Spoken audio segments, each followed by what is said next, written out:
and gentlemen, it is that time of the week again. It is your favorite time of the week. You are here listening to adults talk about cool stuff. This is ATACS episode number 52.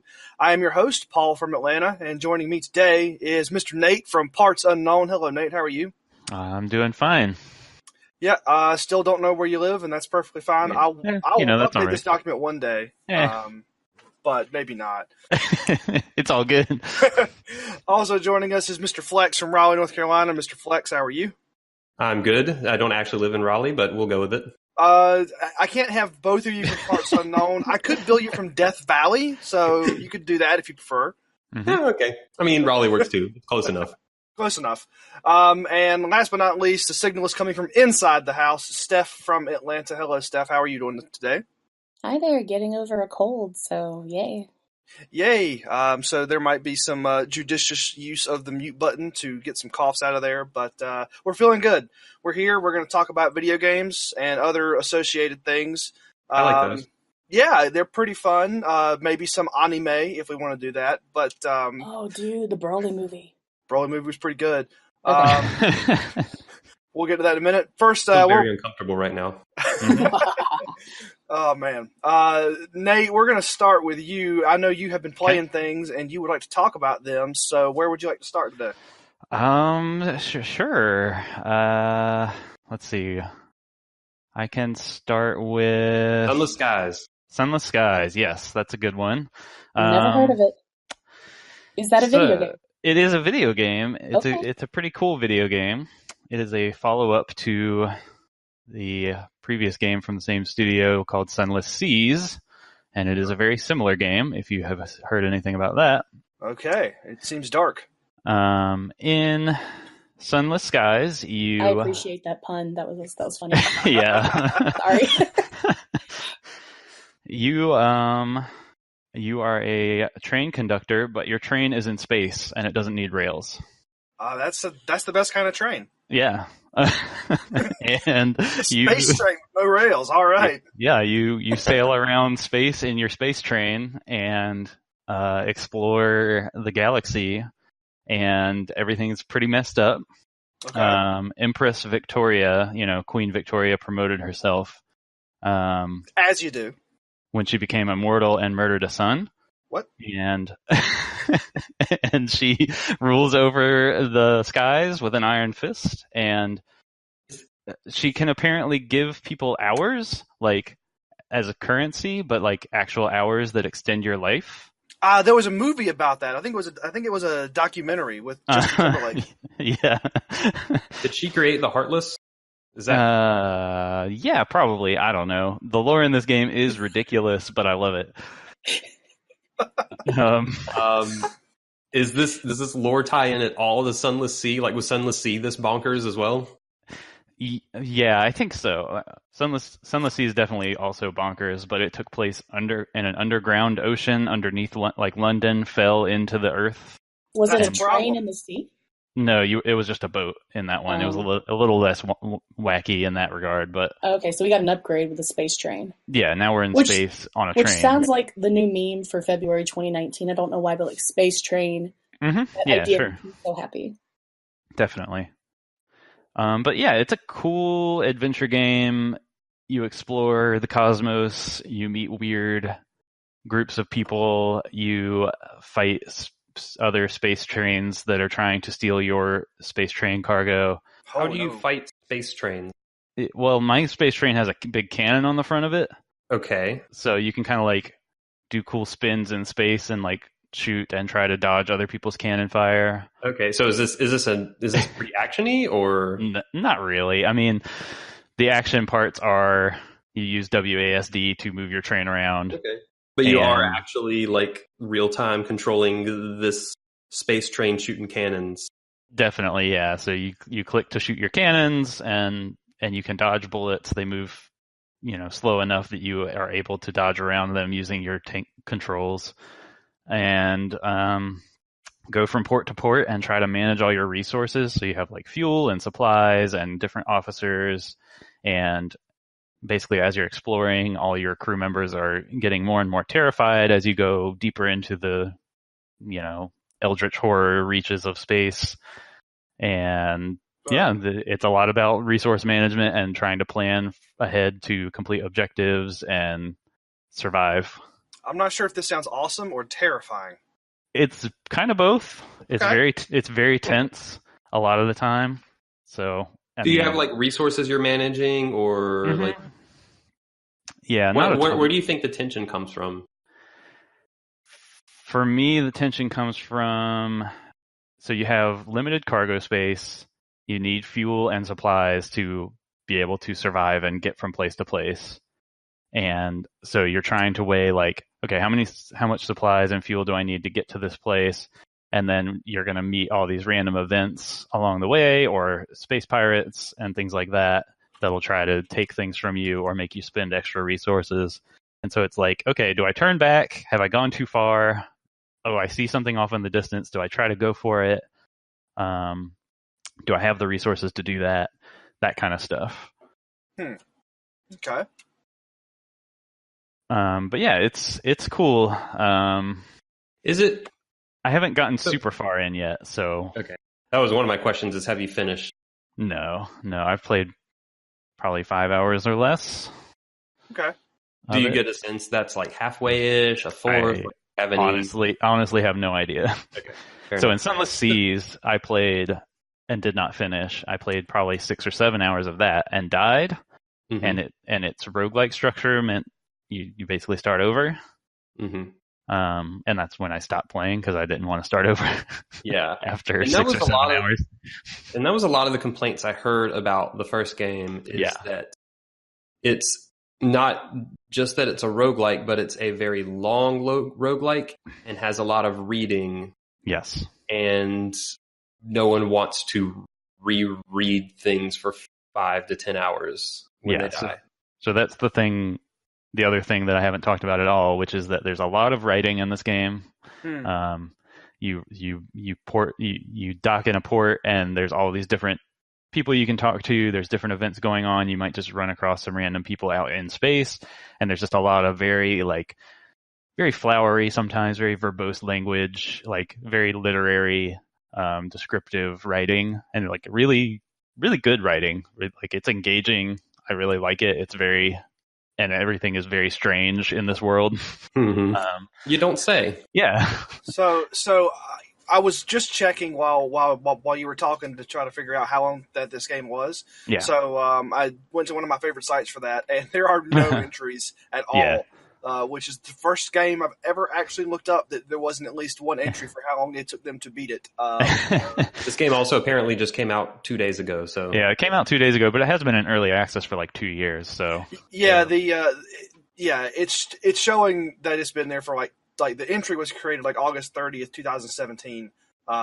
So I figured someone somewhere would have put in something. But right. The tagline for this is really cool. Explore a universe steeped in celestial horror and ravaged by Victorian ambition. Yep. I can tell whoever it is that wrote that tagline sounds like that they wrote a lot of the stuff that you're talking about in the game too. Absolutely, yeah. I'm gonna say taglines are usually like 4 or 5 words. So this one has many more. It's a lot of words. Yep. So is this game still roguelike in nature? Yeah, kind of. So like if you died, would your run be over? So there are 2 modes you can play in. Mm-hmm. One is, I think, called Legacy mode, and it's the quote-unquote standard mode, which is if you die, you start over with a new captain. Okay. And you can pass some things on to your next captain by completing certain objectives or storing stuff in your bank and stuff like that, but you would start over with a new captain. The other mode is called Merciful mode, which is what I picked. The mode for noobs? Yeah, mode for filthy casuals. Right. Where if you die, you can choose to either start over with a new captain or reload an autosave from the last time you left a port. Gotcha. So that's what I'm playing on. You did not have that option? I think if I remember right, it did have an option when it popped up to turn off permadeath or not. I don't know exactly how it worked. But I played with the default setting in Sunless Sea, and that ended up kind of ruining the game for me. Yeah, because if I remember correctly, when you when you did die in Sunless Sea, you're just like, oh, I'm not touching this game again. Yeah, that's exactly what happened, because I started a second file and sailed off into the sea and found an island with the same exact story that I had already seen before, and I was just like, okay, I don't need to see all this again, right, to get back to where I was. But so I mean, did you like Sunless Sea if it weren't for that one caveat? Yeah, absolutely. I really enjoy the just like exploring the world, the tension of managing all your crew and your supplies and resources, trying to complete objectives, and then just all wrapped in like the weirdest, like very well written storytelling. I do really enjoy the loop of this game a lot, and it's very similar. Yeah, I was about to ask, what you've played of Sunless Skies so far, do you like it as much as Sunless Sea? Do you like it more? I think it plays a little better and a little faster. Like the train movement is better than the boat movement was in Sunless Sea. Okay. But otherwise, I think I probably like it about the same. Okay. Like, if someone was coming in new, would you recommend them to start with Sunless Sea or to go straight to Skies? I don't know that I would have a strong recommendation, especially not having played a ton of. Do you miss anything by going straight to Skies? I don't think so. Okay. I don't think there's anything you would miss. You're not missing out on all the elaborate, detailed lore. I mean, you are, but I don't know that it matters to Sunless Skies. Right. I assume you have not died yet in Sunless Skies? I did die once and chose to reload my save. Gotcha. Do you think that's what you'll do the whole way through, is reload? I don't know, because I assume at some point I'll have enough stuff that I could pass on to a new captain that I might decide that it would be more interesting to start a new captain. Right. Especially if like my main quest is kind of stalled or I'm not making progress on that. So one thing that this game does, and I think Sunless Seas did something similar, but I think this one's a lot more fleshed out, is you create your character at the start, and you create a backstory and their like job and everything. So my guy is a bohemian poet who has like this sordid past of love affairs and like debauchery, and his goal is to write his epic that's going to like define his life. And so my main quest is to like sail the skies and acquire stories, and I'm going to put those into my ultimate poem. Okay. But if I started over as a new captain, I'd pick all that stuff over again, and I might have a completely different character with different stats and different objectives. Right. Did Sunless Sea have a similar thing, or it was something similar? I don't remember the specifics of how it all worked. But yeah, it was definitely something similar where you had like a backstory and a main quest based on what type of character you made. Right. So yeah, it's cool. I'm definitely going to keep playing it. I'm glad I put it on merciful mode, because this is not a game that I think lends itself to the roguelike structure as much. Right. So having the option to either start a new captain or just reload works for me. Other people might disagree, but that's fine. Right. Yeah, I remember talking to you about Sunless Sea 2, 3, 4, whatever number of years ago it was, and thinking it sounded interesting, and thinking that, if it wasn't a roguelike, I might, because I remember you expressing the experience you had, and I was like, this doesn't seem worth it. Yeah. But it sounds like you're liking this one a lot so far. Yeah, I do. I like it a lot. I like the writing style a lot. It's very strange and out there for sure. I imagine if you don't feel like doing a lot of reading, or you don't like that style of writing and lore doesn't sound interesting to you, then I imagine you probably don't get a lot out of it. But so far I'm really enjoying it. Nice. It definitely piques my interest, but I'm not sure. Like, I think this is more one of those things I might like watch a playthrough on YouTube, because I'm not a fan of the roguelike structures, and even with merciful mode, I don't know that there's just something about the concept of like roguelikes, you die, you restart relatively quickly. There's not a lot of spin up time. This sounds like that there's more spin up time.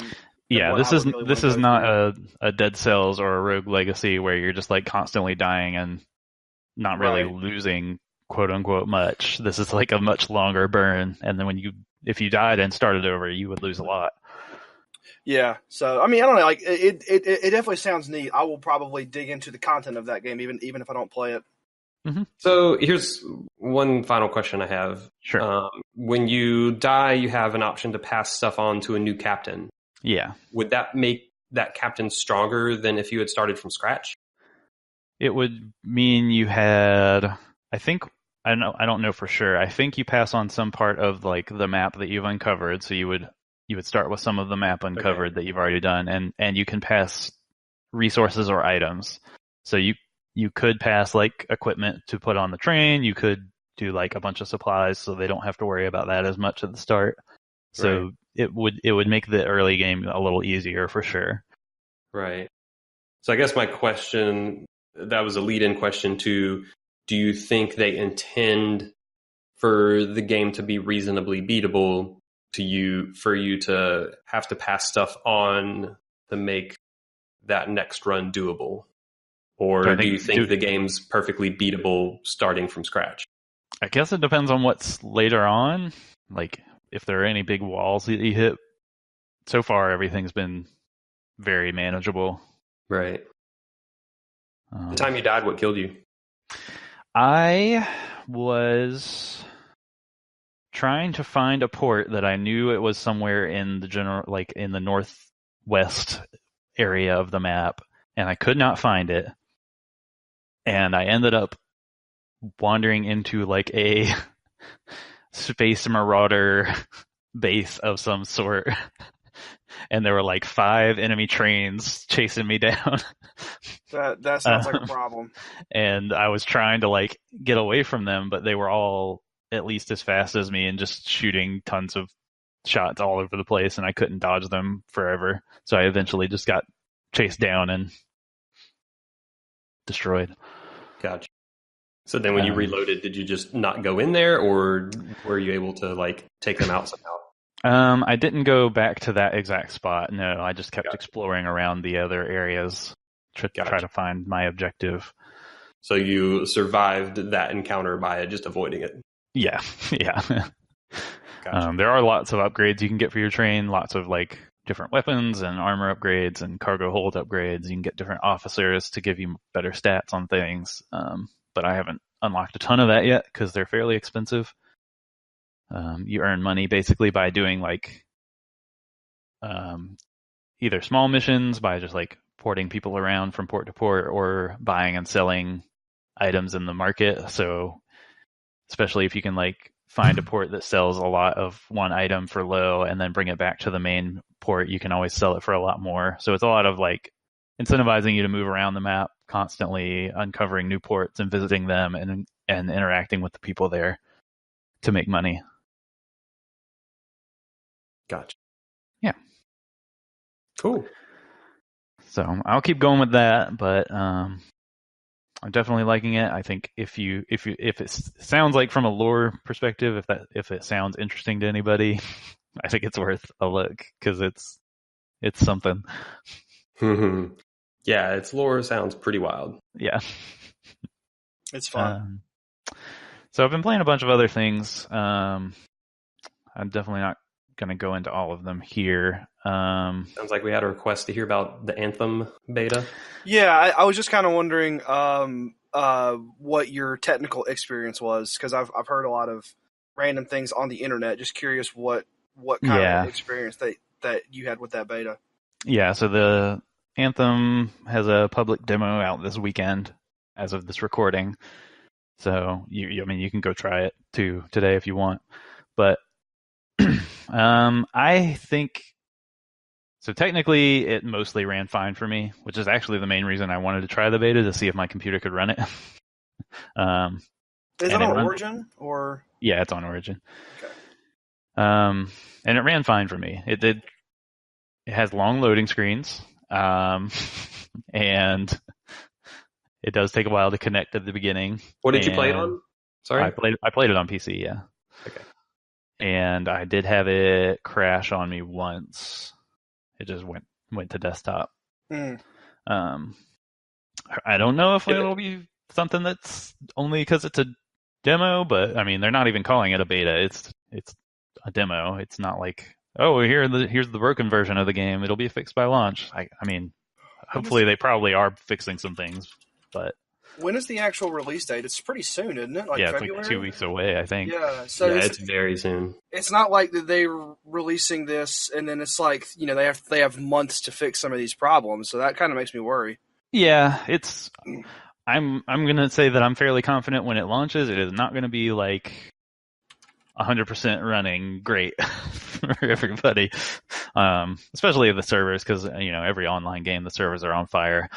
And just as a quick aside, like MMOs have been coming out since 1996. I would think someone in the past, like 25 years could have figured out how to launch something and not have all the servers on fire. That was funny for the majority of the time. Yeah. But now it's like, guys, it's been 25 years and we still haven't figured out how to have enough servers for the launch of a game. Like, I just always assume they like almost purposefully under allocate resources for that because they know they won't need it long term, right? So it's just like a cost saving measure.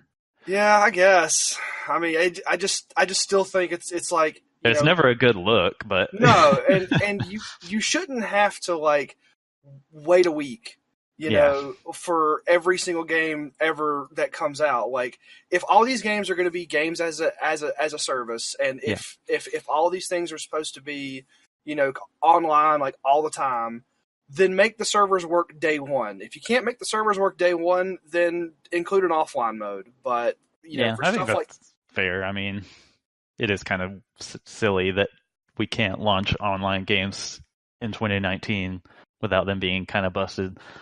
Yeah. Anyway, Paul, you're like an angry video game Gordon Ramsay. It's just this one particular issue. I feel like we've been talking just about. Just take your broken servers and piss off, donkey. I just wish that they would fix this one thing by now. Yeah, I mean, because we've been having online games break like this for a decade or more now. Like, you would think we'd figure it out, but it's almost like you should play consoles and you don't have to worry about it. Except that you do now. It's still going to be broken on console, I'm sure. Isn't this Anthem beta also on consoles and has any problems on consoles? Oh, then never mind. I didn't say that. But retcon. It's wild. I just read the book Blood, Sweat, and Pixels, and if after reading that, it sounds like every video game is always on fire all the time. Right. So it sounds like nothing ever works. So in that regard, like all of these online betas and launches and whatever are probably always just coming in so hot that that's also probably true. they probably know it's going to break and there's not much they can do about it. Just because of time. Yeah. Right. Is it too early, too soon for a Metroid 4 joke?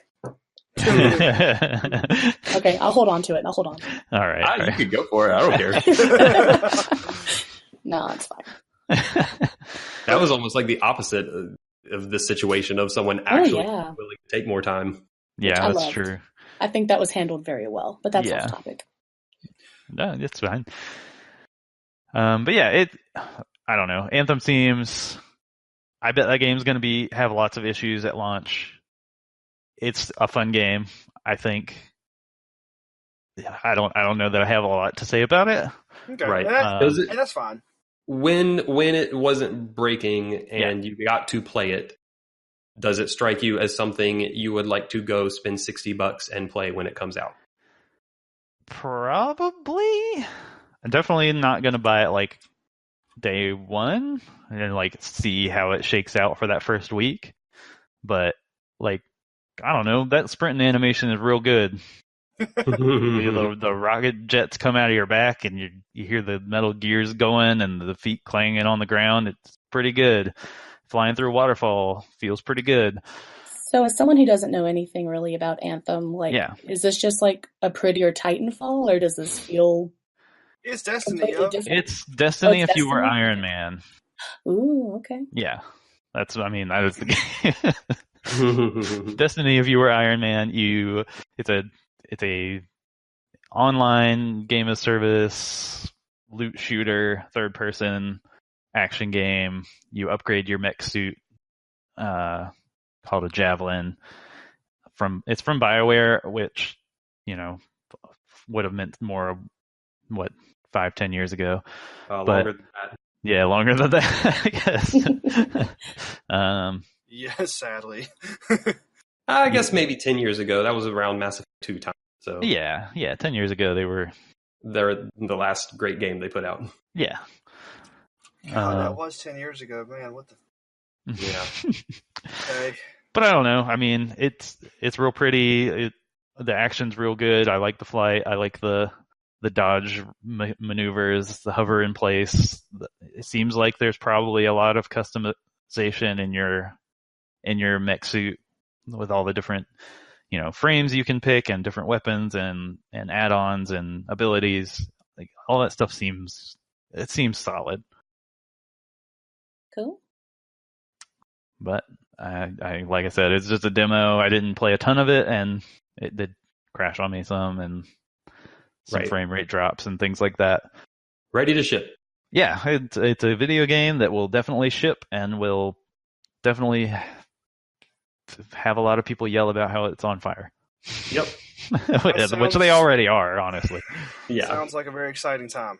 Yeah. The only other thing of note that I played that I really don't know that I have a lot to say about, because I can't say anything much without spoiling it, is Life is Strange 2 Episode 2, which is another good episode of Life is Strange.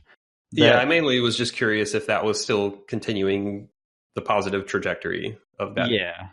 I didn't like it as much as the first episode.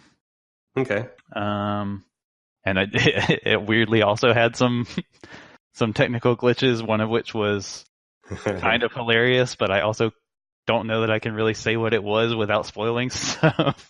Okay. It's good. It's still well written. I still like the characters. I like some of the stuff they're doing with that game and what they're trying to say with it, but also made me real mad at some parts. Yeah. Because of the story or technical problems? The story, and like, not in a way that I don't want to play the game, but just like, come on, guys, why'd you have to do it? Okay. Why did you do that? Yeah. I don't know. Before you said that, I was about to ask, do you kind of like, now that you've played 2 episodes out of 5, right? Yeah. Do you like, you probably have a better sense now than after 1 episode of like the general arc of the season. Mm-hmm. And I was going to ask, do you like where they're going? It sounds like maybe after that, maybe you're not so sure. Yeah, I like the central thrust of this season and the main characters, but like some of the actual events are a little rocky for me personally. Okay. Rocky in a way that Life is Strange has not been rocky before, or? Because I would say, I mean, I really liked Life is Strange Season 1, but I would say, it has some like weird spots in it that definitely, yeah. I think, that's probably true. The series across both of the main seasons, at least what I've played, always kind of occasionally dips into like real, I don't know if cliche is the right word, but like very, very common tropes or things like that are maybe a little bit over the top for what I like about the games otherwise. Yeah. I've just been silently Googling so hard trying to find what is in this episode that made you so I can't find it. It's driving me. I can send you a link. Okay. All right. I will not look at that because I will probably play this game. Yeah. So your last question, sorry. Yeah. most episodic games you've played, correct me if I'm wrong, you have played basically when all of it's out. Is that usually? Yeah, usually. I guess that's true. So are you enjoying playing this one as they come out this time? I am so far. I mean, if they slow down a lot, then that is always a bummer, right? And kind of a worry that they will just stop being inconsistent. The one thing that I do think helps this season is that the episodes are pretty long. I actually think sitting down and play 5 episodes of this length and dealing with some of the heavy story stuff is like, I think that might actually be hard to do all back to back. Right. So like some space between them for me was actually good between these episodes. Right. So does it feel substantially longer than? It feels like it for me. Okay. Like I think both of these episodes took me about 3 hours to get through. Okay. That's maybe a little longer. I don't really remember how long the individual episodes were of the first season, but that feels. I feel like some of them were 2 to 3 hours. Okay. So I actually feel like I spent close to 15 hours for the whole series. Yeah, that might be right. But anyway. But yeah, that's the main stuff I've been playing. I did start Wargroove, but I know you're gonna grab that too, so we can talk about that next time. Yeah, and I'm guessing, considering it just came out yesterday, you're probably not that far. Yeah. All right. Maybe marathoned it, though. I don't know. It's pretty good. I like it. Beat the whole game in one sitting. Yep. All right. Well, Flex, I think you're up next. You've been also playing several things. So which one of those things would you like to start with? It's been a solid month and a half since I was on a normal episode. Yes. So welcome back. But really, the only game I've touched probably close to a dozen games in that month and a half. But really, the main game I'm bringing to the table is I dusted off my PlayStation 1 and popped out a CD called Resident Evil 2. And put it in the PlayStation and played through it. The original. No. I was going to say, I thought you were playing the remake. I was so confused. I'm joking. Oh. Yes.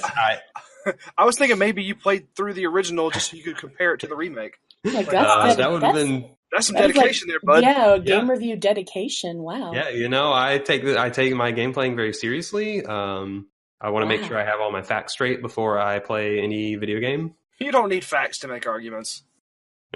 But no. Jesus Christ. Oh, boy.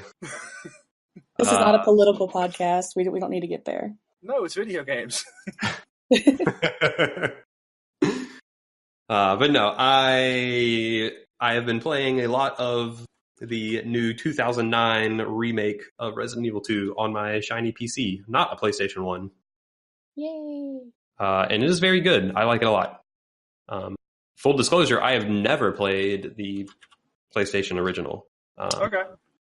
My history with Resident Evil is I tried the first game on PlayStation and did not care for it. Didn't play 2 and 3. Basically didn't play Resident Evil again until 4. And loved 4, really liked 5. I played the Resident Evil remake again at some point. The original one. The remake on GameCube? GameCube, yeah. Yeah, I played that one too. So good. Yeah, I did play that, but I have no experience with Resident Evils 2 or 3. So this is my first time playing Resident Evil 2, and I like it a lot. And I'm sure a lot of that is like the modernness of it, because what I didn't like when I very first tried the original game was still present in 2. It was just like the way it controlled and stuff. But in this remake, they've switched the perspective to be behind the back, like Resident Evil 4 or 5. And it just feels good to play. Like it feels like a good modern video game. And it looks really nice, and exploring. I really like exploring the police station. It's like it's really video gamey in a way, especially so like the map in this game is crazy because they give you all the information, all of it. So it's like a lot of this, like 80% of this game is scrounging around whatever environment you're in, which the police station is the biggest environment. So you're scrounging around, you're looking for ammo, you're looking for gun upgrades, you're looking for health items, you're looking for whatever else. Your next puzzle piece, your lever, your cutters, your whatever. You know exactly where it is. Yeah. And you look at your map, you walk in a room, you look in your map, it'll be red, which means there's an item in there to find. You're like, all right, I'm going to scour this room for an item. You'll walk through the room, you might pick up an item or two, you look at your map, it's still red, but also it is now marked a green herb on your map because you walked by it and did not pick it up. And the map's like, hey, you should pick up this item. And you're like, okay.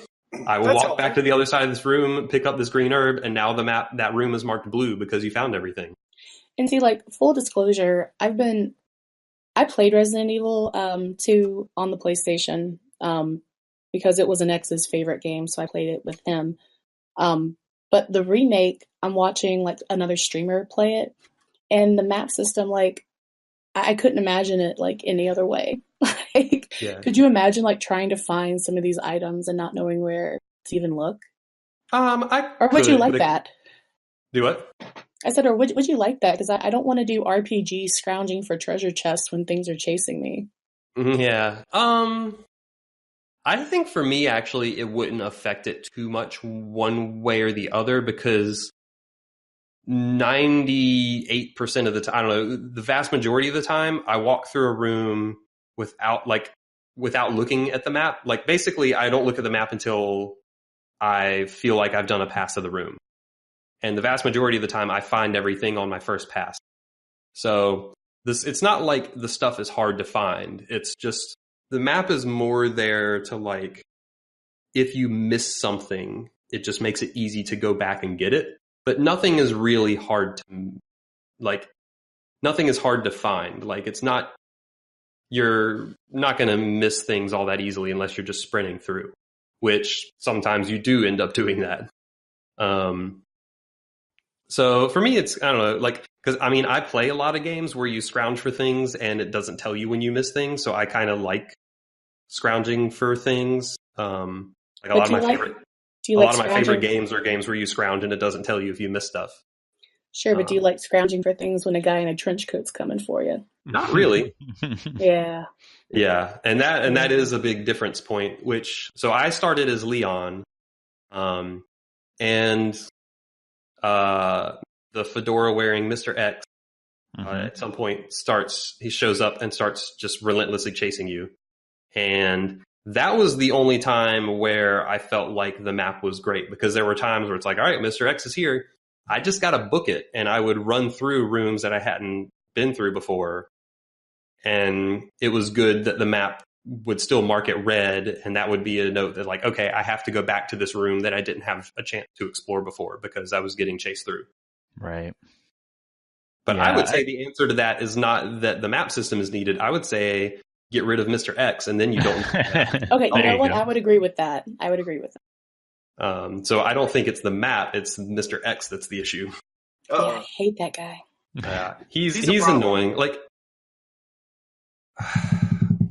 it's like I get what they're going for, and I think in a sense what they're going for works, but it also, I think in some ways is at odds of like the scrounging nature of the game, because it's like the game, especially with the map system, really encourages you to like fully search every single room, and you just can't do that when he's chasing you.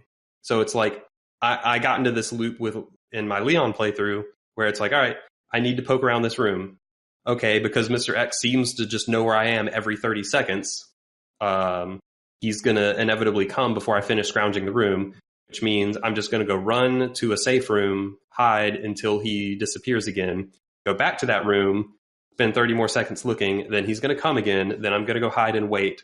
So it really, like, I think the goal of like creating that tension and like constantly having to be on your toes is a noble goal, but I think he's actually not that hard to deal with.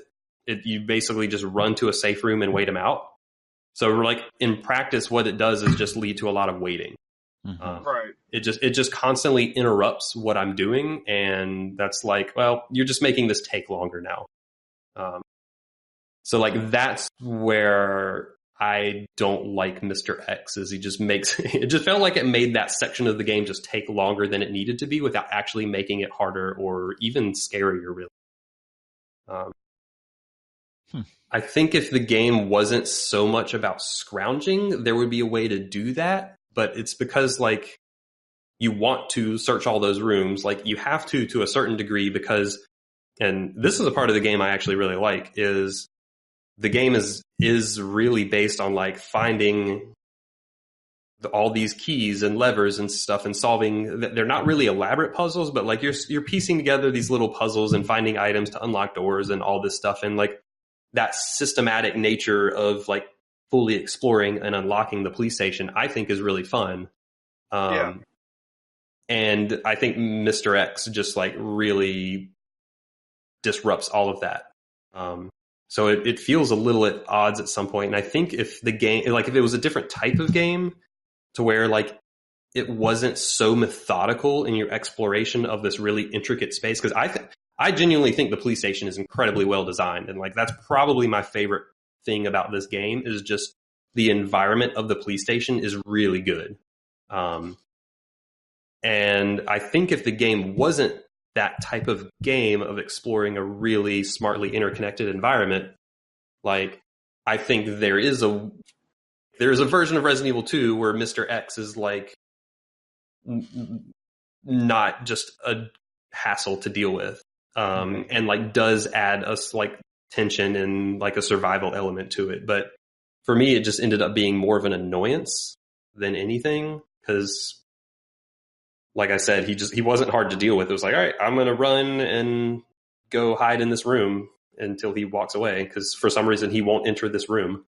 I mean, I could see where like a lot of people would probably start out playing a game like this, like taking their time and trying to be quiet so the freaky muscle monsters don't like hear them and stuff. And now you got this guy chasing you, so now your gameplay changes where you're running around like crazy. But yeah. I don't know if I just happen to be friends with a bunch of people and married to a person that just runs and screams in horror games the whole time. But it doesn't really seem like, it's like the gameplay doesn't really change, because it's like we're already screaming and shooting at everything. So I wonder if that's for me, it actually did kind of, because I play I'm the anti-Paul. I play very slowly and carefully. So until Mr. X showed up, I was playing very slowly, and especially with the lickers, so the lickers can't see, so it's based off sound. So if you're walking and being careful, you can actually walk right by lickers sometimes and they won't attack you. Oh, that's the worst. It's like a really good design though. Like, those are some of the scariest moments. Yeah, the lickers are the scariest thing in that game, and I love them because they they're like the anti Mr. X, because it's like they're like you're scrounging this area and there are lickers spread around, and it's like, okay, they're really hard to fight, and if you initiate a fight with them, like you're going to have to use a lot of crap to take them down. But if you're really careful, you can sneak by them without them catching you, and like that's really cool. And that also plays into the regular zombies, because if there's a regular zombie in the same room as a licker, like good luck getting around both of them, because the second you start engaging that regular zombie, it's going to alert that licker. Right. Yeah, that sounds like a much better fit for that style of game than Mr. X does. Yeah. But, like, is there ever a point where he shows up to chase you and like there's anything you can do about it other than just run? You can shoot him and he will be stunned for like 30-ish seconds. Okay. Yeah. And then sometimes sorry, go ahead. Oh, I was just going to say it takes a good number of bullets, like to the point where it never felt worth it. Yeah. Like the only time I would do that is if I got pinned in a corner and just needed to get around him. Sure. Sorry, Steph. That's all good. There's also like one of my favorite, I don't remember if it was in the original, but watching someone else play, Like if he like beats your ass and then like he takes a second to like crack his neck and you're like, yes, thank you. Like I always am happy when I saw that animation because it gives you like time to run away. But did you get did you see there was like an achievement for shooting his hat off? Yeah, I got that the first time I encountered him. I didn't even know that was an achievement, but so good. Yeah, because I actually, like I said, I never played Resident Evil 2, and I somehow was not aware of Mr. Like, I didn't know he was a thing in this game until I encountered him the first time. So when I encountered him the first time, my, of course, reaction was to shoot him in the face, as one does, and his hat goes flying off, and I got an achievement. I'm like, okay. All right, thank you. Yeah. But going back to the liquors real quick, whenever I'm running from Mr. X, when I run into a room and there's a liquor there, that's always the worst. Yeah. Because like that is basically a scenario where I'm just probably going to die, or at the very least, I'm going to take a good number of hits and have to like chug some healing items. Yeah. Yeah, so no different from like most of your Resident Evil games. But wondering, playing this particular game, how are you finding the storage and how much you can equip? Like, is that stressing you out, or were you pretty cool with it because you played other Resident Evil games? Yeah, I'm pretty cool with it. Sometimes I wish I could get the inventory upgrade a little sooner. It's funny because the thing I'm always most excited to find are inventory slot upgrades. Mm-hmm. Right. That's the thing where I'm just Fanny like, yes, goddamn hit packs. Yeah, get the fanny packs. Which oddly enough are really in style again. So, yeah. Hey, There you go. Go 2019. 2019. No, it's not a big deal. Interestingly, I've had more. So I finished Leon's campaign and I started Claire's second run, and I played like maybe 45 minutes of Claire's second run, and I've had more problems with it there than in Leon's campaign. And I think it's just something about like where I started and what I had access to. Like I've stumbled across more things I want in my inventory sooner before I've expanded it. But when I played through Leon's campaign, the progression felt good. It's like basically anytime I was like on a 15-minute stretch of like, man, I've started to get more guns and like key items and stuff that I need more space, I would then find an upgrade, an inventory expansion. So it felt paced pretty well, that it wasn't a big hindrance. Like I would definitely have to run back to the storage container here and there to just like dump something off. But it does get me to think about like, all right, what do I really need to carry with me? Which is like, because like if you could carry everything you get in that game at all times, you would just be like, I have like 1 million health items on me. Yeah. So like a lot of times I would reduce it to where I have like 1, maybe 2 health items on me. So then like that helps increase the tension a little bit, because they actually give you quite a few health items in this game, and it's the inventory limit that makes you not have access to them all the time. The other thing that's cool that I think is interesting about this game, that I don't know if the original was like this or not. I've gotten the impression that not quite like this, because I think the original games, like all the rooms were discrete, so like enemies could not travel between rooms. But one thing about this game is you shoot a zombie, it falls down as if it dies, and it could get back up again at any time. Man. Right. Yeah. You don't get to set that bitch on fire. Yeah. So like in the first one. The nature of the police station, and that it's big and interconnected, and you're constantly going back and forth through this police station, because it's like, all right, I traveled to this and there's a locked door, I'm gonna go explore somewhere else, eventually I find a key, I want to loot my way all the way back around. So your point being, you're constantly re-going through rooms again. Mm-hmm. Mm-hmm. And anytime you do that, any zombie you previously fought could get right back up. Well, Yeah, speaking of that's the really zombies that come back, has there been any that stood out to you? Like, do you have a favorite zombie? No, not really. I'm so disappointed. Your answer should have been the vending machine zombie. That guy cracks me up every time. Yeah, he's really goofy. He needs those treats. He needs those treats. Of course, he's like the only fat zombie in the game, and he's the one in the vending machine. I didn't catch that. That's friggin' hilarious. Yeah. It's pretty good. He doesn't want to eat you. He wants to eat snacks. Yeah. So the whole point of Yeah, like he a needs them Resident Oreos. So Resident Evil, this whole like horror genre and everything, have you actually found yourself like scared at any points? No, not really. Like I mean, because I basically assume every zombie is going to jump at me, and like any window I walk by, something's going to jump. So it's like, I guess I just kind of know what I'm up for. Right. The morgue zombie gets me every time. I'm sorry?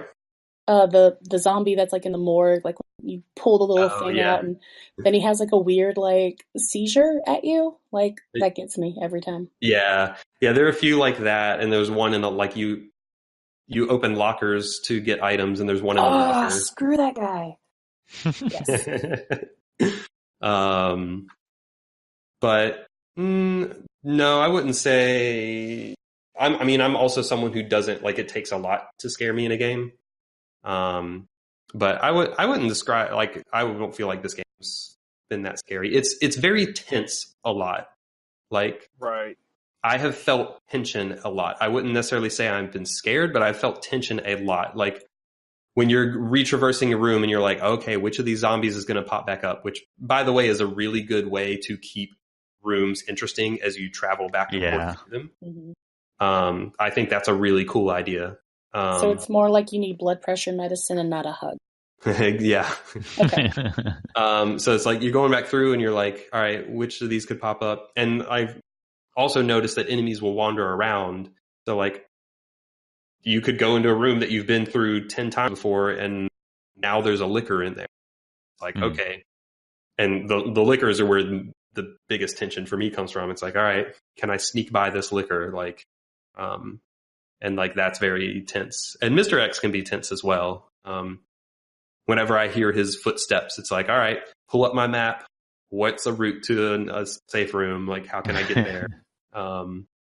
That kind of stuff. So one question about the map, does it clearly mark where the safe rooms are? It marks where you save at typewriters. Okay, and there's just safe and rooms. It clearly marks where the typewriters are, and in general, those are the safe rooms. There are a couple of exceptions I've noticed, though. Okay. So it does not explicitly mark what the safe rooms are, but it does mark where typewriters are, which is usually the safe rooms. Okay. I have found at least one. So the main hall has a typewriter and is very much not safe. That is an unsafe typewriter. Yeah. Well, because the central hall is very easy to get to all the time because it's big and central. You'd say the lobby, yeah. Yeah. And so the very first time Mr. X showed up, that was the very first place I ran, and he didn't care. He walked right in there. And by the way, shout out to William Burkham. You are also a terrifying monster, but you're just not as scary as Mr. X. Yeah. He gets overlooked so easy. Yeah, he does. He's mostly used just as a boss. Like he's a boss fight like 3 or so times throughout the game. He has an eyeball shoulder, but for some reason he does, and an eyeball knee, and an eyeball back, and an eyeball chest. Yeah, and he's got a stick, and he's coming for you. But you know what? Mr. X is still scarier with his fedora and trench coat. Mr. X, the thing that makes Mr. X tense is you just hear his footsteps from rooms away. Like you always hear him stomping around, and he just stomps with a very like steady pace, and he doesn't slow down for nothing. Yeah, so, but I mean, if they both came in for a job interview, like you're not gonna hire like William because he's scarier. X gonna give it to you. Mr. X, he's got he's got his job face on. He's got a job to do. He is coming for you. I want him to have a briefcase now. He is going to do it consistently and efficiently, and he's going to get there and he's going to grab your face and slam you into the ground. Yeah. That's really I really enjoyed the game. I finished my Leon playthrough last night and immediately wanted to start the second run as Claire, and I played a little bit of that this morning, and I fully intend to see that through. I really enjoy, like Mr. X is annoying, and the environment. So the police station's like the biggest environment in the game, but there are places you go after the police station, and those are probably not quite as interesting, but they're still pretty good areas. Yeah, I'm actually one of the very few times I paid attention, because I'll talk about it more later. When I play Resident Evil games, I don't care about the plot, so I don't really read any of the documents or the paperwork. I don't either. But they it's were also corny. Exactly. It gets very anime. Very quickly. Very quickly. I mean, but with a character like Leon, how could it not? But like I remember reading Leon about S. Kennedy, thank you. Oh, that's the whole name, whole time. When they mentioned the orphanage, I was always really sad that like we didn't get to go explore the orphanage. Yeah, I don't remember what about the orphanage. I just remember reading a document about an orphanage, and I was like, "Oh, that'd be so cool to go to." And no, we're just at the police station forever. Yeah, you're at the police station for a long time, and then you like, in classic Resident Evil fashion, you like start going underground through sewers, and then eventually to an Umbrella lab, and it gets very like, big corporation doing bio experiments stuff. Those damn adults.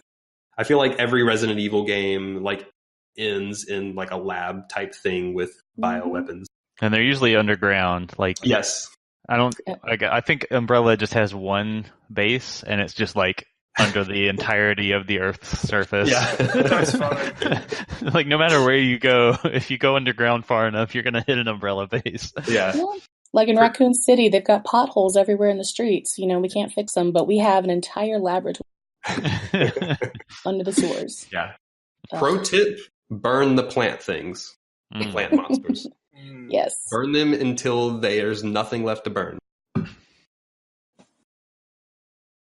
Will do. But yeah, I don't know if anyone else has any questions about Resident Evil 2, but it's a good game. I like it a lot. Yeah, it seems cool. I'm gonna play it at some point for sure. I just don't know quite when I'll get around to it. Yeah, like Resident Evil 4 is one of my favorite games ever. But that game is like a pure action game. Yeah. And I've always like the Resident Evil games that are quote unquote survival horror and not pure action. I've always been like they've never quite clicked with me. And I think this is the first one I've played that's like I wouldn't call a pure action game that I've liked. So yeah. I think they've just done smart stuff, and I like it. Cool. All right, so I think that's the only thing to get into. Take that as a yes. So I think we're going to call an audible real quick, take a quick break, and whenever we come back, Steph and I will get into the stuff that we've been playing. So we're going to take a quick break now, and we'll be back in just a minute.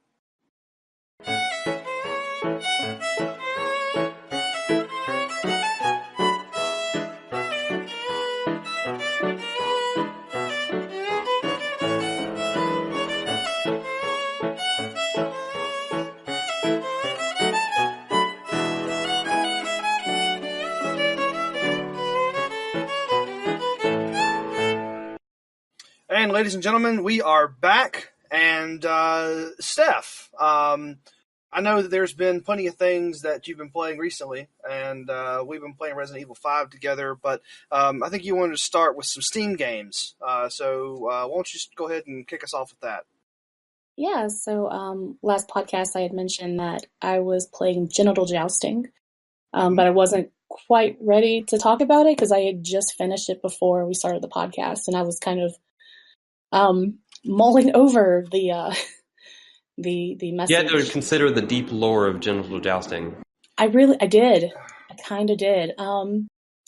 Yeah, so do you guys know anything about this game? I know it's a multiplayer game where penises fight. I didn't play the multiplayer. I didn't get into multiplayer at all. I have watched a video of this, and it was the multiplayer. There's an entire story mode. Yeah. It's you try and let's say impale the other penises before they impale you. No, it's actually a pretty quote unquote deep. Super quote unquote deep message. Okay. So you are a penis. The mechanics of the game. So you can either. That's funny. You're a penis. Oh, this is a punny and funny podcast. So you have two ways of controlling your penis. You can either move around by your head, or you can switch controls and you can lead by your balls. Between your balls is your butthole, and I don't really know why. But that is an important. No, that sounds accurate. Yeah, that's, I don't think that's how see a you know. doctor. Please excuse me if I cough and don't get to mute first. Yeah, so in the butthole is very important because you need it to interact with many things. Yeah, so that's basically it. You maneuver by your balls or your head. You put things in your butthole to move them around. But you are an every average Joe penis. You have a very average job where you test dildos, and as you do. Yeah, as a penis does, it tests. I think this is the most realistic game ever made. Yeah, I was gonna say this is like a PG-13 rated podcast already. Yeah, so the whole premise of the game is that you have a school reunion, and you're trying to be like a super cool peen, and you are trying to get a date, and you keep having flashbacks to like school playgrounds, like, or you're being told like no one will ever love you, and you're getting beat up, and but it kind of it actually is pretty sad, and you actually feel bad for him at first. And by the way, the game's like 3 hours maybe, and I'm sorry, like the game it's really hard to talk about the game with these ridiculous metaphors. No, we have to be very serious and super serious about penises. So you're trying to improve yourself. You first, you try to get a better job, and you're trying to figure out how to make women love you. So you're like, well, if I get a better position at my job, this penis, Margaret, or whatever her name was, will like me more. And I don't know about the implications of there being female penises. Like, I was just about to ask. I'm not sure. The female penises tend My to entire wear worldview necklaces. is being turned upside down. Anatomy has totally changed. Yeah, but then like you do things like you try to spend a lot of money and buy a lot of materialistic things, and then you order pizza, and you kind of got a thing for the pizza girl, so she comes in, you light some candles, and you're like, "Hey, baby, you delivered my pizza. What's up?" And she's like, "I'm terrified," and then you get pissed off and you wreck your house, and I'm kind of giving the whole story away, but then you go work out, because if you're a big muscly penis, then the women will love you, and then you'll have a girlfriend for your school reunion. And but it kind of turns out the muscly like penises get all the lady penises. Yeah, that's just common sense. The muscularity. So I mean, okay. First of all, I had no idea this game had a campaign or a story. Yeah. Second of all, like, what are you like? How does this play out? Is this like text adventure? Like, how does all this of this deep story portrayed on the screen? Well, it's a roguelike. No, I'm joking.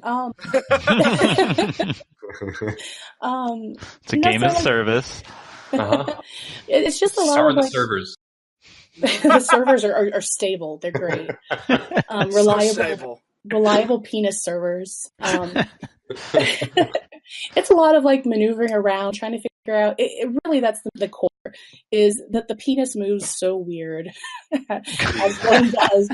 As one does. Back of the box quote. Back of the box. The penis moves so weird. And you're just kind of maneuvering this wiggly, wriggling penis. And like you have to do things like get through the turntables or the turnstiles and climb up these stairs, or and there's like an over narrator, this older lady who has a great she's the best. But there actually is like a deeper story talking about like he's trying to do all these things to get girls to like him, except for just be a normal penis. He has a normal penis friend who's married who helps him out in the end, and I don't want to give away the big spoiler, but there's a really big spoiler. Turns Please out he is a giant douche. He did something really awful, and that's why, like, everyone told him no one's ever gonna love you. He goes like on a big penis Hulk monster rampage at the end. And the bigger I guess role is supposed to be like, you know, all this like toxic behavior like isn't a way to get a girlfriend or love yourself, or it's actually a pretty touchy feely sort of message. It's kind of beautiful, but you know, when you spend half the game putting soap in your butthole between your balls, it's hard to appreciate the beautiful sunset at the end. Yeah. Overall, I paid like $1.99 for sale, and I don't regret it. It was fine. It was a good 3 hours of my life. I wonder why they decided to make everyone penises to tell that story. I think it's to lure you into playing like a game, and then actually having a pretty good message. Right. I think that's something to do with it, but I mean, I don't know what the hell's thinking. Like, we just got to make a penis game, and just got to be penises everywhere. And I originally thought it was like a goofy multiplayer game. I had no idea there was a campaign. There is a single player campaign. There's you know, for all the like gross out like humor about like being a penis and like running around, I really had a hard time with whenever something great happens to your penis, he spouts out like he ejaculates confetti all over the screen, and that never sat right with me. I could kind of handle that like sometimes there would be like a cactus in the hallway and the cactus would accidentally get stuck in your butthole and you would take damage. Like I could handle that, but like when he would come like confetti, like that's kind of where I drew the line, and I kind of realized I have weird boundaries. Look, when a penis gets happy, the confetti happens. I get it. It was an oddly like good story though, and I love that it's a stupid game with stupid mechanics, and you play it because it's stupid, and then there is actually something kind of charming about it. Yeah, it's actually trying to like say something. I can appreciate that. Yeah, like you don't have to be a jackass to like love yourself or to get girls to like you. Yeah. Yeah. You just need confetti. And avoid cactuses. Yes. Yeah, you don't want that situation. No. It's not good. Not even a little bit. There we go. Not even a little bit. Not even, I mean, I don't know, maybe someone's into it, I don't know. Yeah, there's probably somebody who's into that, right? No, they're dead. There's someone into everything, Paul. Yeah, well, some of those people are dead, okay? So now there's no one left that's into that. They're all dead. Yeah. So unless we have any technical questions, we can move on to Resident Evil. Now we can move on. I'm good. Yeah. Anyway, so going from a game about penises to a game about dicks, boy, Resident Evil 5 is fun.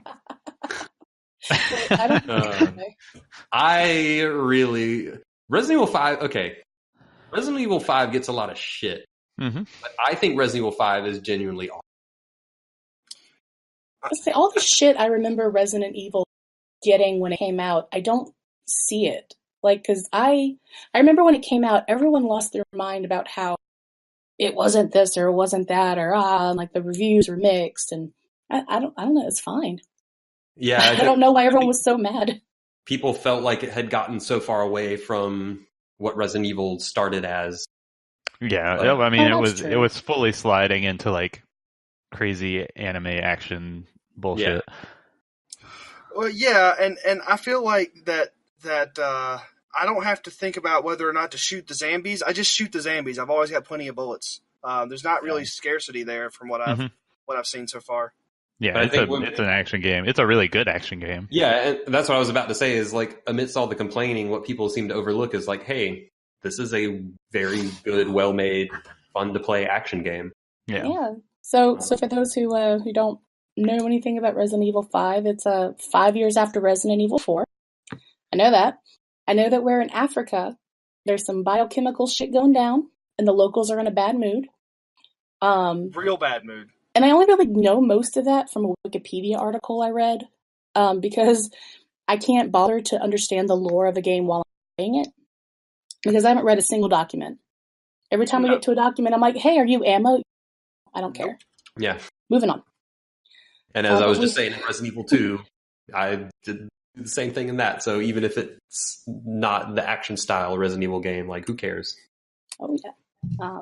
But, oh my gosh, I feel so awful. I can't remember. Is it Sheva? Yeah. Yeah. Okay, I don't want to pronounce her name wrong, and if I do, I'm sorry.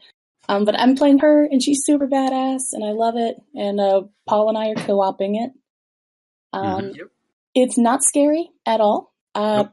Resident Evil, the first one I played, the second one I played with someone else.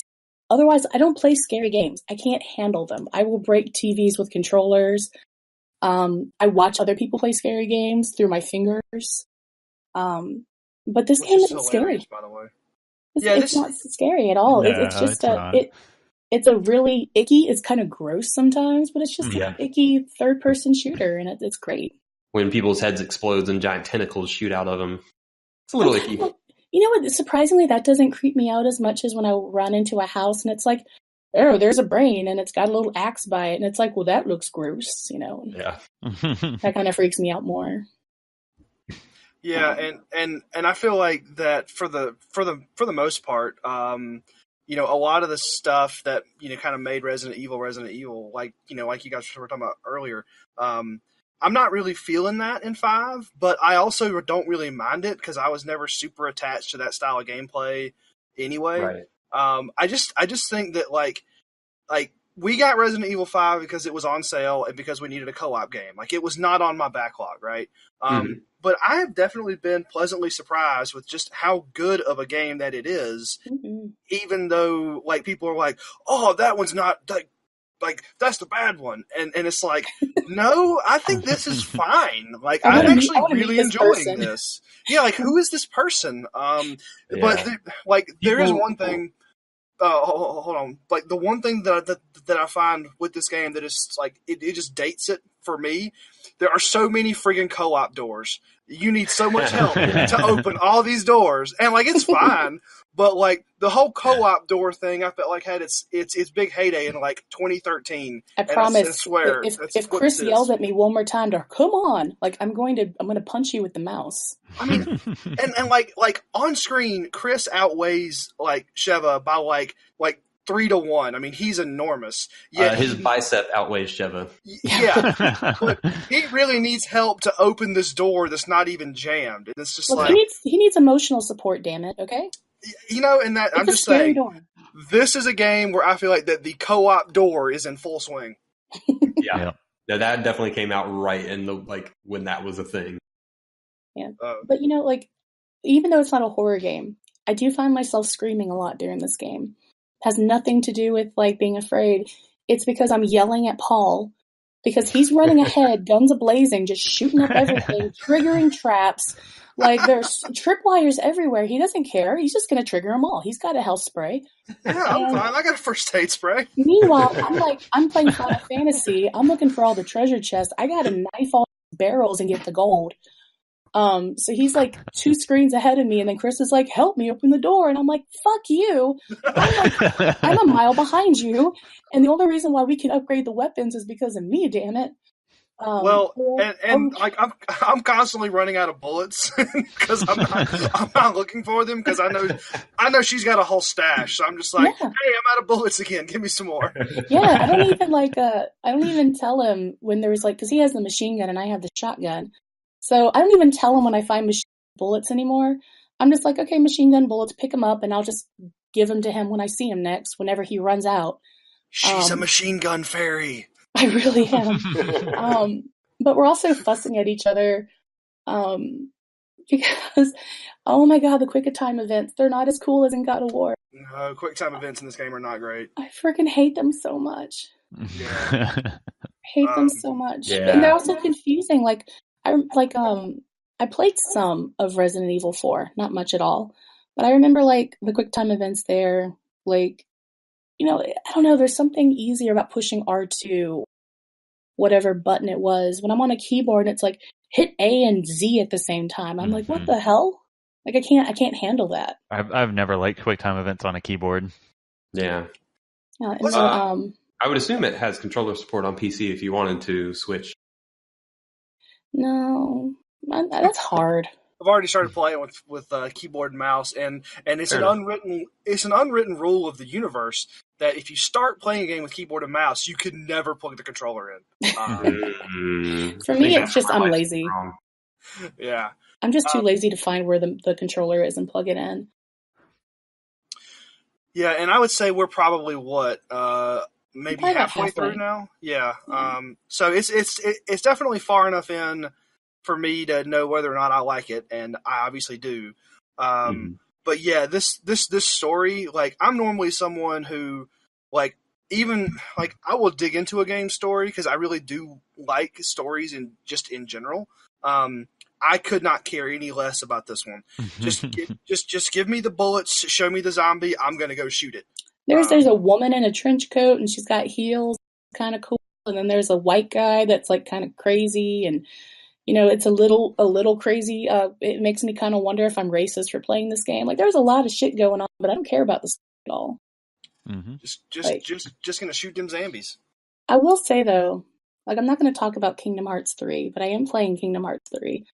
And it's really hard sometimes to switch back and forth between the two games because the boss fights stress me out so much in Resident Evil games. Because I'm used to the power of believing in myself and the power of friendship and running forward and hitting X a bunch.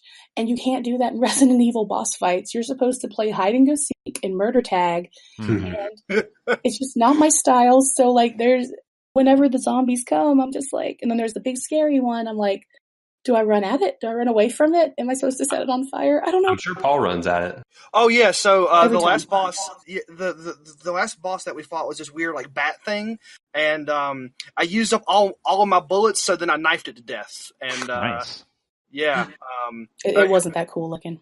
No, it took a long time. Steph was like putting down mines, and then she was like, "No, lead him into the mines." I'm stabbing him in his butt. So. It worked eventually, though. It's like last podcast we were talking about because we played the Mario game together, and we were both getting frustrated because we have such similar. When we're playing platforming games, we have such similar gameplay styles that we're constantly just doing the same thing and getting each other's way. We could not be any different playing Resident Evil, and it is just as infuriating. But it's fun. To go, and they're all up there. It's a fun kind of infuriating. It's making our marriage stronger. Glad to see you two cooperating and really, strengthening your bonds. Yeah. Over killing zombies. Yeah. Yes, that's pretty much all that I wanted to say for Resident Evil 5. I have not played that game since the year it came out, but I have really fond memories of that game. Yeah. When you played it, did you play it solo? Like, did you have the AI following you around?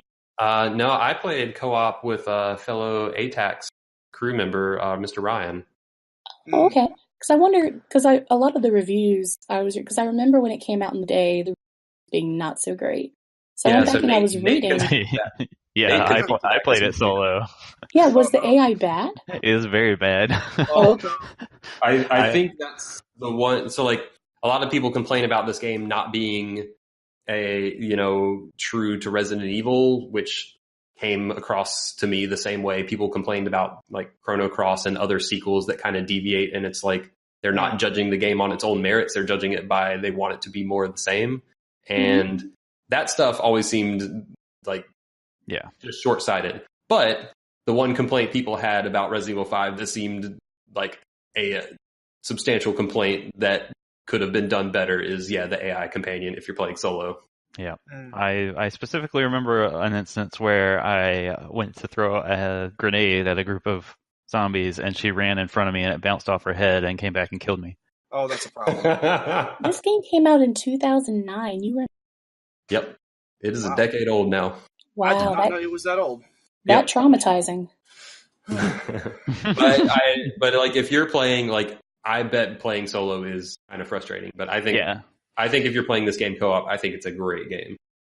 Yeah. It's definitely one of my favorite co-ops I've played. Yeah, and I still enjoyed the game, even though I played it solo, but that AI was very bad. She constantly would get caught by zombies and then scream for my help and then I had to like run into the middle of the horde to help her, or I would Paul get a and I game. just ignore each other when we need help. Yeah. For the most part. Although there At first we tried. Yeah, but that just doesn't work. There was an enemy early on where Steph was pretty sure that you were supposed to run away from him, and I'm like, nah, man, I got 3 grenades and a whole bunch of bullets, so I used them all, and he actually died, which I was kind of happy about. But that's just another difference in our play styles. So you're going to use that example where I was wrong. Well, no. I'm just saying, like you were trying to be. I'm joking. Let's really dig into this. Like there was probably something further up that would have let you like kill him with like a crane or something. But I'm like, nah, dog, grenades. Now let me call you out though. We're in a cabin and there's a raid coming, and you're like, run! So I run and you run. We kill everything. We have no bullets. We are so fucked. Go back in the place where we started. There was a ladder you could have climbed up and kicked down and shot everything from there. Well, because our way was somebody more didn't know how to exciting. look. I played a lot of the Mercenaries mode in Resident Evil 4. Running up a ladder and then kicking it down and shooting everything is very effective. Yeah, I bet it was. Now I know better next time. No, it's great fun. It's a great game. That was my strategy for getting 5 stars on like every map. There you go. Steph, did you want to talk about anything else? Nope, I'm good. Okay. So there's only one. Oh, sorry. Go ahead. Oh, okay. I was just gonna say there's only one thing that I really wanted to touch on a little more. Since between the last podcast and now, I've sunk about 20 additional hours into Rebel Galaxy, and that game's real good. I'd probably say I've reached that point to where I have seen behind the curtain enough to see how all of the systems work for that, and I think I'm pretty comfortable saying now that the behind the scenes stuff for how they spawn ships and generate enemies and the procedurally generated quests, they do that really well. There is a whole lot of instances where you will be going on a mission and then you'll have these sort of like these things happen where you're going on a mission to like blow up like this pirate basically. And then you get there, and he's already engaged in a battle with another hostile force, and both of them are hostile to you. So instead of you just going to kill like one ship, there's like an entire cluster that you have to deal with. And they tune it really well to make those encounters like enjoyable without it being like every single one to where it's like really annoying. And they also have done a really good job with the actual like treadmill system. You get upgrades at a good pace. You get bigger ships at a good pace. The difficulty ramps at a good pace. The main story is practically non-existent. So you don't play that game for the actual narrative because there's not one. You play it to get bigger ships and to watch the numbers get bigger and to fight bigger ships. And they've tuned it just well enough to where your first hour, maybe 2 hours might feel a little slow. But then once you get on that treadmill and you actually like get it going, you really start to get into like a solid groove with it. And it's one of the first games in a long time that I've sat down and just like 4 or 5 hours without even taking a break. So if you're into those kinds of like freelancer type games, and you're okay with a bunch of like procedurally generated quest objectives and kind of grinding, but not really. This is a really good one of those. So I've been really enjoying my time that I've been putting into that.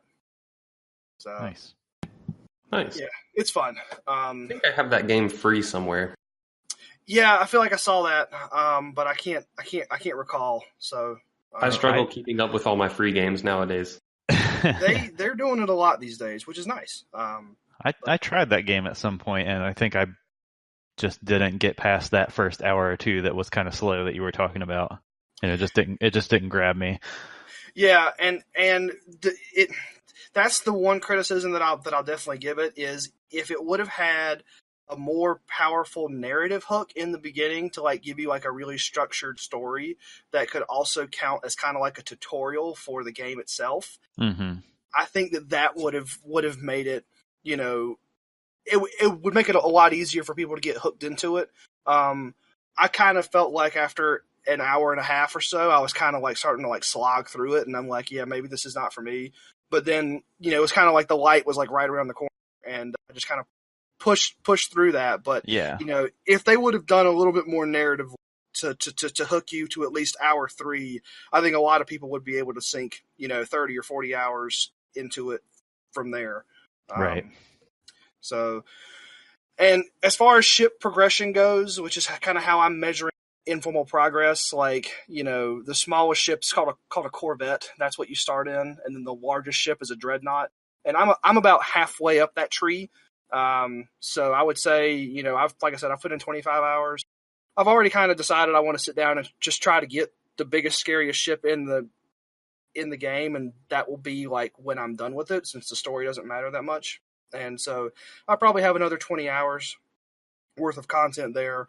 And yeah, if you can pick it up for free, obviously that's go ahead and pick it up. But I think my personal limit for this game would be about $20.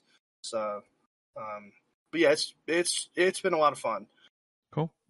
So I don't really have anything else that I've been playing that's interesting. Like I said, just been watching Steph play Kingdom Hearts. We've been playing Resident Evil and Rebel Galaxy. So yeah, I think it's probably gonna just about wrap it up for us here. So I know for me, for the next couple of weeks, I'm planning on still playing Rebel Galaxy and finishing that out. And then I'm sure that we'll finish Resident Evil 5. And those two things are probably going to take up the majority of my gaming time in the next 2 weeks. So, Nate, what about you? What are you planning on playing here for the next couple of weeks? Probably mostly Sunless Skies and Wargroove. Okay. That sounds like fun. Yeah. Flex, what about you? Yeah, I'll keep rolling with Resident Evil 2, like I said. I also really want to play Wargroove, so that will almost certainly happen as well. And I am going on a ski trip in 2 weeks. So I will be in Utah for a week.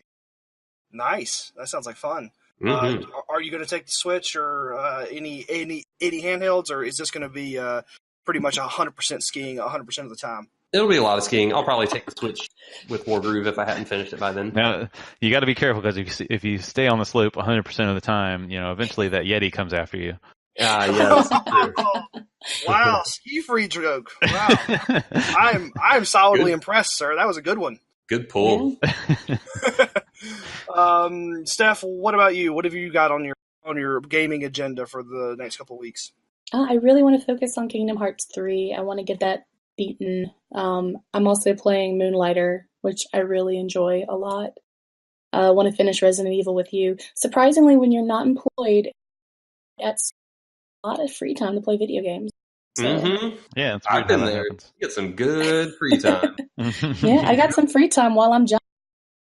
There you go. I played a lot of Call of Duty too. Modern Warfare 2, that is. That was so much Modern Warfare back in those days. I remember that. Mm-hmm. Circa 2009, right? There you go. Mm-hmm. I was unemployed when Resident Evil 5 came out, so. There you go. All right. Well, I think that's going to wrap it up for us. You guys have been listening to Adults Talk About Cool Stuff. This has been ATACS episode number 52. We will be back in your feed in 2 weeks to talk about more video game and nerd-related stuff. So until then, keep gaming, and we will see you then.